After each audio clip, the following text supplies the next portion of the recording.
congrats on being in Tony Hawk's Pro Skater 3 and 4. And this is like kind of like a mini miracle that you got in the game. You know, your inclusion came in very late. And it's so special that it happened. Can you speak to when you learned that, that Tony, the fans, and Activision had all come together to get you in the game last minute? Because fans had been, wanting this inclusion, and everybody worked hard to make it possible. Yeah, I mean, I was in a very bad way for about 10 years. I didn't skate too much at all. I was on like a world rock and roll tour and just drinking a lot and not skating at all. And then when I went to treatment, they kind of put me on more pills than what I was when I was out on the streets. So it was very confusing and frustrating figuring out what to do with me. And when I met my wife, she's a stretch coach, so she stretched my legs back. At one point, I would have wished I'll give everything up just to have my legs back and be able to skate again. And now that they're back, my passion for skating is back. And I had a day off in Los Angeles. I came to see my son Phoenix, who's 7. And I said, should I give Hawk a call? It's been about a year. And, last time he saw me, I wasn't doing too good. She's like, yeah, give him a call. So he's like, we're down at the vert ramp. I'm skating with Bucky, Christian Asoy, and Alfonso Rawls. Why don't you come by and say hi? Well, he knows that I don't really skate vert. And the fact that I, grabbed my board and we wound up doing doubles, ollieing over each other on the big gap there. He was like, "What's going on? You're back." I'm like, "Yeah, man. I married a stretch coach. I'm skating every day again."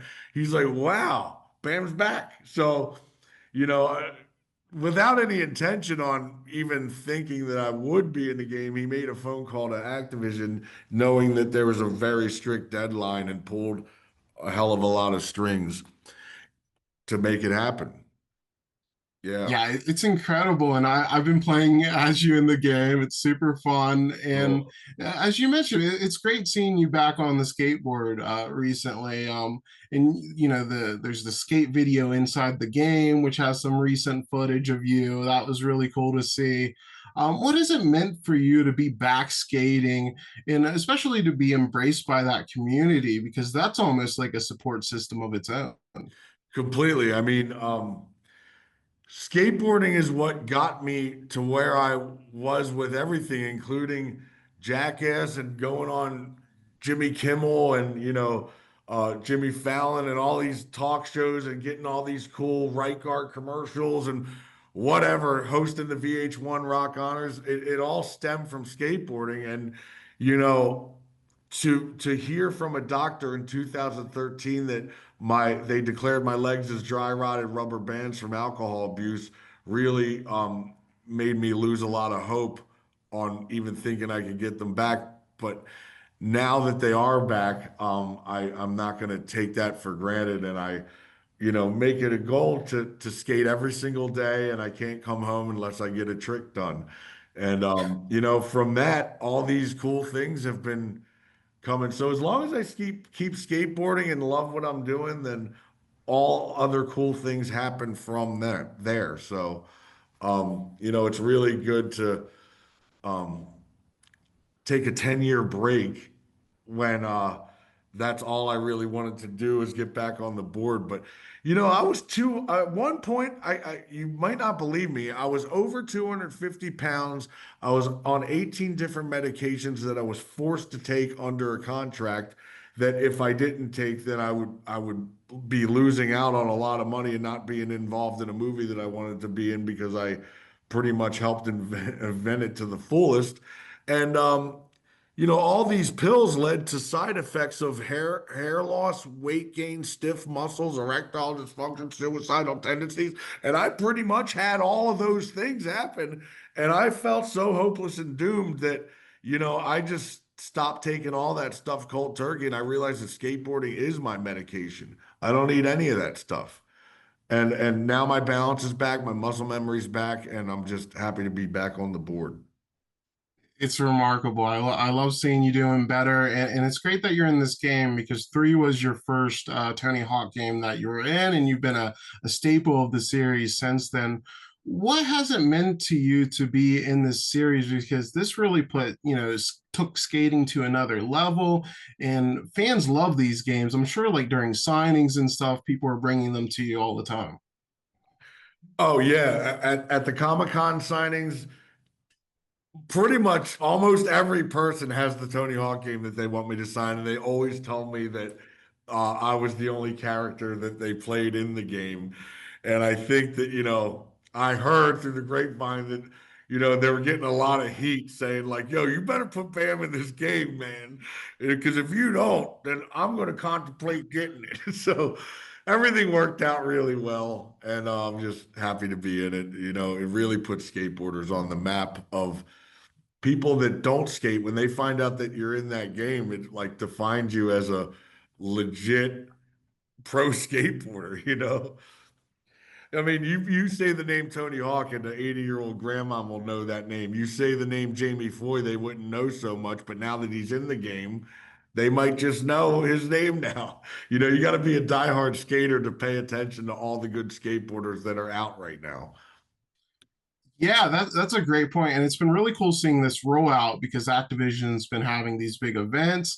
How's it been seeing like all your old friends and these young new skaters all coming together for the game? Because it always feels like a celebration of skateboarding in general. Yes, coming to the Tony Hawk opening of the game, it was kind of like a party with fans coming, but it was almost like a skateboard reunion. I'm seeing all these people that I haven't seen in the longest time. Kareem Campbell, Jeff Raleigh, Dave Duncan, uh, Bucky, who I've seen from time to time. But everybody came together and it was like a big skateboard reunion thanks to the video game. So, and Tony did a really good job picking out, legendary skaters like Steve Caballero and Bucky and Muska to be in a game mixed with new skaters that deserve it, such as Jamie Foy, who got Skater of the Year twice, who does that, and Yuto Horigome, who won the Olympics, Nyjah Houston, of course, and I'm really stoked about this girl Chloe, who's from Australia, who's straight up 15 years old, who kills it, um, is in the game, and I've been skating with her in Florida. And it's just so cool to, you know, who would have thought that she would get the opportunity to be in a video game skating that good at the age of 15, being a female from Australia. Yeah, that's crazy. And you mentioned, the fans were very passionate about this, and I feel like with like Viva La Bam and all your reality shows, people really have a personal connection with you, like beyond just finding the stunts funny or enjoying your skating. When you see that support and people really still being this ride or die with you and being in your corner, like what does that mean for you to be seeing that people are still as into Bam Margera now as they were 20 years ago. Yeah, I mean, with fans and followers come haters as well. And I was getting a whole ton of hate, man. It was bad, but I mean, I could see why. I'm not skating at all, and I'm on these rants about all my problems, and this and that and the other thing. But it seemed that all the hating has stopped because all I do now is skate, and I was doing what I did before when you liked me from the beginning. So it's really cool to whenever I do get a chance to scroll through the comments, everybody just puts a fire emoji saying Bam is back. So it's a really good feeling. And I used to buy those old CKY videos and that you put out, and there's a real like DIY attitude to how you guys are just gonna make a path regardless. Can you speak to Yeah. just that attitude because you're willing to be creative, reckless, and that really resonated with people because there was like an authenticness to those And old it, and it, videos. and it was really one of the first videos that, kids were watching that they realized that this is not a Hollywood production. And it's basically a movie with no budget. You can go out and make a really cool movie if you just have a little bit of bravery and a little bit of talent. And you don't need a big production. As long as your buddy is willing to press record on the camera, then getting into a shopping cart and getting pushed full speed into a pricker bush is free. So, you know, you don't need a big budget to make a hit movie. That's so cool. My last question for you. I saw a clip of you on the Nine Club. So obviously, like a Jackass reunion isn't looking likely, and that chapter seems done with your life. But I was curious, what are you most proud of those first three movies in the show? Because it really does have a legacy, and that show is lived on and still makes people laugh. Yeah, I think is what I'm proud of is just putting out a movie that got so much recognition from, even people like I went to an event and I would bump into like Mark Wahlberg and he would come up to me and be like, I just wanted to say I'm a real big fan. Like, really?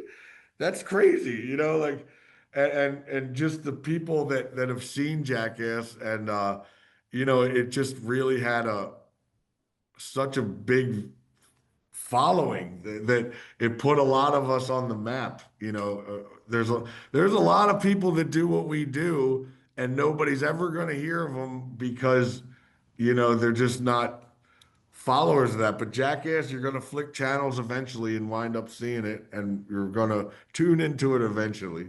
So it's rad that it got us on the map.